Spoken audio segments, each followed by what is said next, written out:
खुलुमबाय लोगोफोर, गोजोन फुंबिलि बयनिसिमबो। नोंथांमोनखौ दिया ब्रह्म चेनेलाव आरो फिन खेबसेबाव बयखौबो बरायनाय बावहरग्रोनाय जाबाय। आं दिनै नोंथांमोननि सिगाङाव आरोबाव माखासे सानसेनि खौरां लानानै फैबावलायबाय। आसा खालामो नोंथांमोनहा खौरांखौ खोनासंनानै मोजां मोनगोन। दिनैनि गाहाय रादाबफोराव दङ। बड'लेण्ड टेरिटरियेल काउन्सिल (BTC) आ क'क्राझाराव नार्सिं हस्टेलनि थाखाय अन्थाइ खाम्फा गायसनो।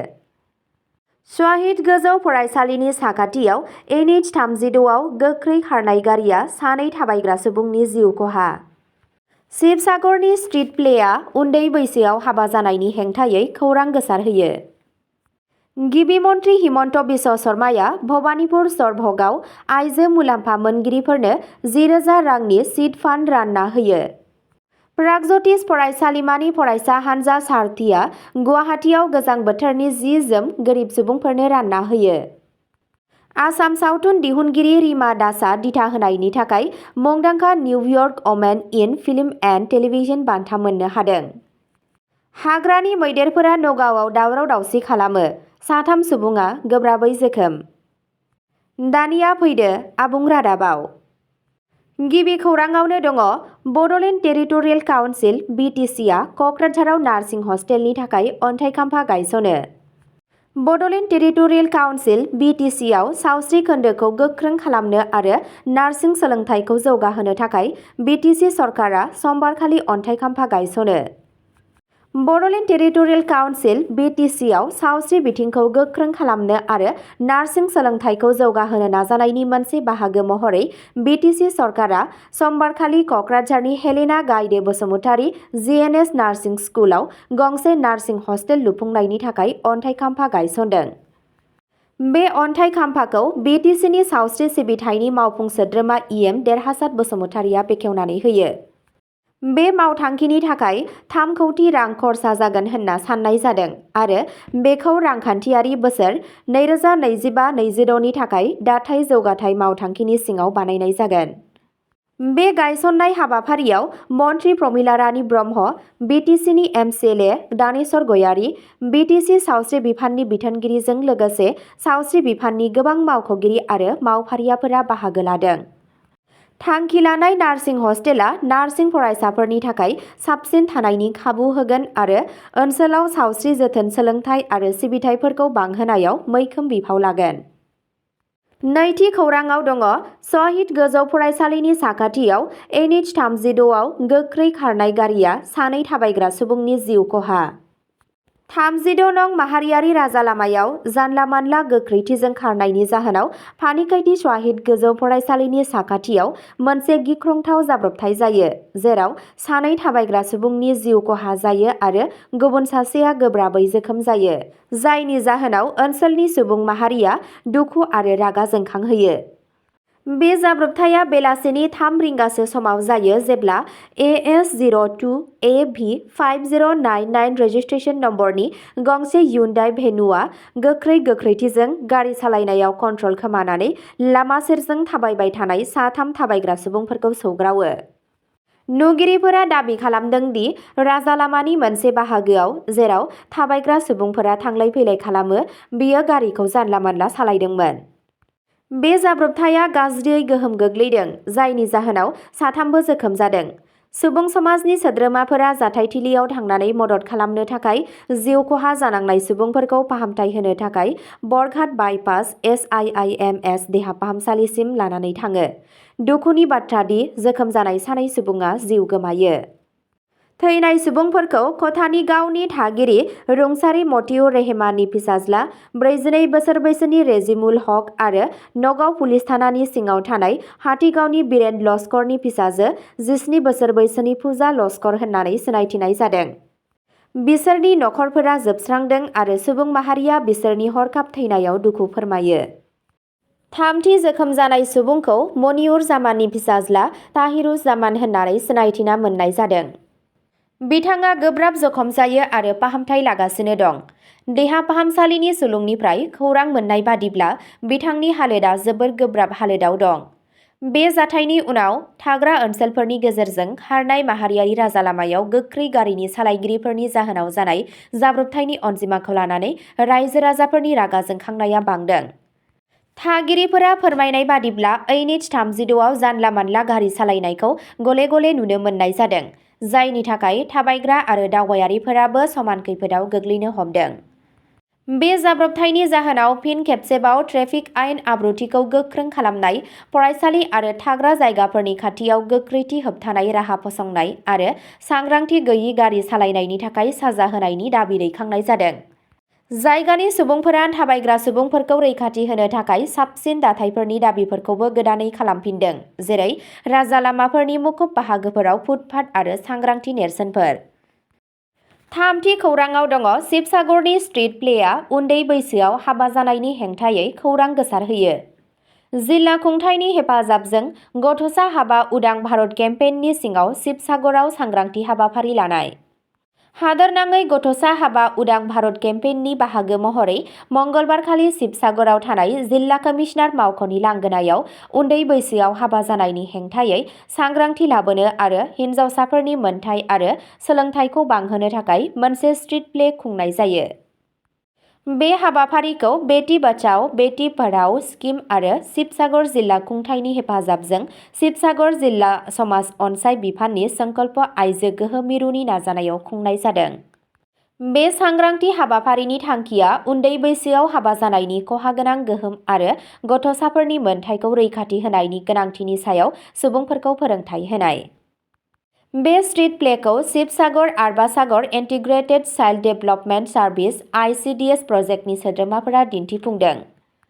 गोरलै सावरायनाय, गोसोआरि नुथायफोर आरो गोहोगोरा खौरांफोरखौ बाहायनानै दिन्थिफुंगिरिफोरा उन्दै बैसोआव हाबा जानायनि सोलेरारि, गोसोआरि आरो समाजारि फिथायफोरखौ फोरमायदों।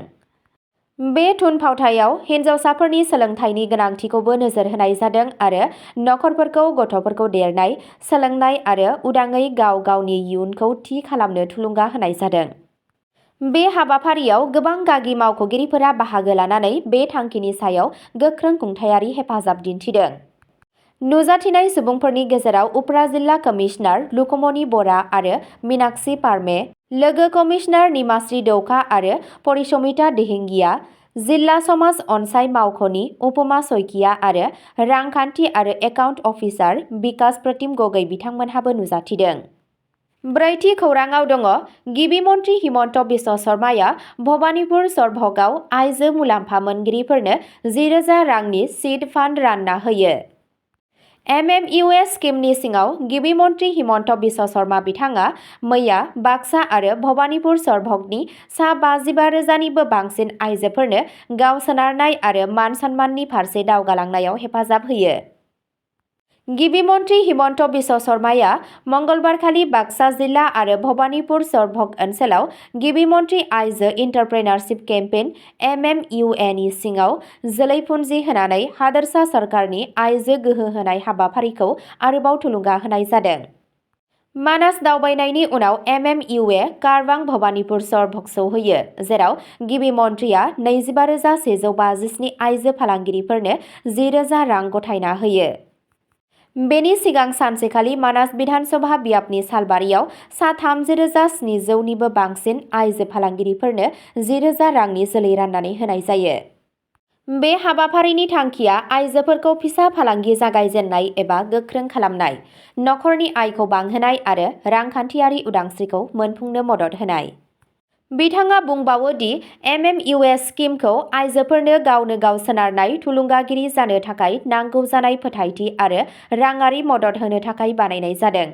आइजो मुलाम्फा मोनगिरिफोरनि मिनिनाय आरो थुलुंगाखांनाया बिसोरनि मोजां आरो मानगोनां इयुननि मिजिंखौ दिन्थियो। बाथि खौरांआव दङ प्रागज्यतिष फरायसालिमानि फरायसा हानजा सारथिया गुवाहाटीआव गोजां बोथोरनि जि-जोम गोरिब सुबुंफोरनो रानना होयो। प्रागज्यतिष फरायसालिमानि फरायसा भलन्टियारफोरा जोबोद गोजां बोथोरनि समाव फाथासिलनि गोरिब आरो न'-बां गैजायै सुबुंफोरखौ हेफाजाब होनो थाखाय सिगांबोदों। प्रागज्यतिष फरायसालिमानि फरायसाफोरजों दाजानाय फरायसा दैदेननाय समाज सिबियारि फसंथान सारथिया गुवाहाटीआव गोजां बोथोरनि रिलिफ हाबाफारि लानानै फिन खेबसेबाव समाजारि बिबान आरो अननायनि मोनसे थुलुंगाखांथाव बिदिन्थिखौ दिन्थिफुङो। 30 दिसेम्बरखालि सारथिनि सोद्रोमाफोरा जोबोद गुसु समाव एसे सुखु गोजोन होनो थांखि लानानै फाथासिल ओनसोलनि गोरिब आरो न'-बां गैजायै सुबुंफोरनो गुदुं जि-जोम रानना होदों। गोबां बोसोरनिफ्रायनो सारथिया गोनां सुबुंफोरखौ हेफाजाब होनायनि थांखिजों बायदि बायदि समाज अनसाय खामानियाव गोख्रोङै नांथाबबोगासिनो दं। सोलिबाय थानाय नाजानायनि गेजेरजों बे आफादा लाइमोनफोरनि गेजेराव सुबुंथिनि बेसेन आरो बिबान मोन्दांथिखौ दिन्थिदों, जाय सोलोंथायारि जिउनि अनगायैबो नंगुबै समाजारि जेंनाफोरखौ सुस्रांनो थाखाय सिगांबोदों। सारथिनि सोद्रोमाफोरा बुङो दि बे आफादा इयुनावबो बेफोरबायदि सिबिनाय खामानियाव नांथाबनानै थागोन। गोब्राब समाव मानसिफोरखौ हेफाजाब होनानै बे हान्जाया गोबां लाइमोनफोरखौ समाजारि सिबिनायाव नांथाबनो थुलुंगा होनो आरो मोनसे बांसिन जोथोन लानाय आरो बयखौबो लाफानानै समाज सोरजिनो थाखाय खामानि मावनो मिजिंथिदों। 6थि खौराङाव दङ आसामनि सावथुन दिहुनगिरि रिमा दासआ दिथा होनायनि थाखाय मुंदांखा New York women in film and television बान्था मोननो हादों। रिमा दासआ गावनि सावथुन भिलेज रकस्टार्स 2 नि थाखाय मान मोनदों, जाय भारतारि उदां सावथुनाव सासे गाहाय गारां महरै बिथांनि मुलुगनाङारि सिनायथिखौ आरोबाव गोख्रों खालामदों। बाख्नायजानाय असमिया सावथुन दिहुनगिरि रिमा दासआ गावनि मुंदांखा केरियाराव मोनसे आरो गिदिर हादोरनाङारि मान दाजाबदेरदों, जाय सावथुनाव मुलुगनाङारि आबुं महरै गावनि थाथायखौ आरो गोख्रों खालामदों। बिथाङा 2025 मायथाइयाव फोसावजानाय गावनि गोदानसिन सावथुन भिलेज रकस्टार्स 2 नि थाखाय दिथा होनायनि थाखाय New York women in film and television award (NYWIFT) मोननो हादों। रिमा दासआ बे बोसोराव सावथुनाव साबसिन बिहोमा होनायनि थाखाय सायख'जानाय 11 मुलुगनाङारि थाखोआव बाख्नायजानाय सावथुन दिहुनगिरिफोरनि गेजेराव दं। New York women in film and टेलिभिजनआ मोनसे मुलाम्फा गैयै आफाद जाय आमेरिकानि रंजानाय दारिमिनाव गोबां मान होजायो। बेयो मोनसे दावगाफुनाय फसंथान जाय सावथुन, टेलिभिजन आरो डिजिटेल मिडियायाव खामानि मावनाय आयजोफोरखौ चेम्पियन खालामो आरो फालियो। 7थि खौराङाव दङ हाग्रानि मैदेरफोरा नगावआव दावराव-दावसि खालामो, 3 सुबुङा गोब्राबै जोखोम। मैया फुंआव गावनि न'निफ्राय ओंखारनाय समाव पंकज शइकिया, बेटी शइकिया आरो तुलसी शइकिया मुंनि 3 सुबुंखौ हाग्रानि मैदेरफोरा गाग्लोबो। आसामाव बांबोनाय सुबुं मैदेर दाङाबाजिखौ दिन्थिनाय मोनसे गिख्रंथाव जाथायाव नगावनि बरहामपुरनि जला गामिया मंगलबारखालि फुंआव गिखांदों मानोना हाग्रानि मैदेरफोरा सुबुं बस्तियाव हाबदों, गिनाय, जखम आरो खहा जालांदों।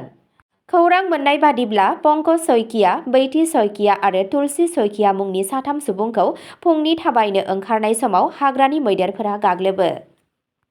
खौरां मोन्नाय बादिब्ला 3बो जखम जायो आरो थाबैनो देहा फाहामथायनि थाखाय खाथिनि देहा फाहामसालियाव लांनाय जायो।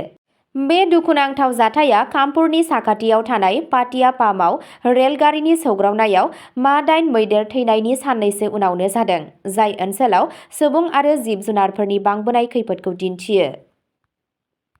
मख'नो गोनांदि जिल्लानि गुवार ओनसोलाव हाग्रानि मैदेरफोरा उदाङै बेरायबाय थानायखौ खनले-खनले नुनो मोनदोंब्लाबो हाग्रा बिफाननि फिननायखौ जेबो गोहोम खोख्लैनो हायै होननानै सोंखारिनाय जादों।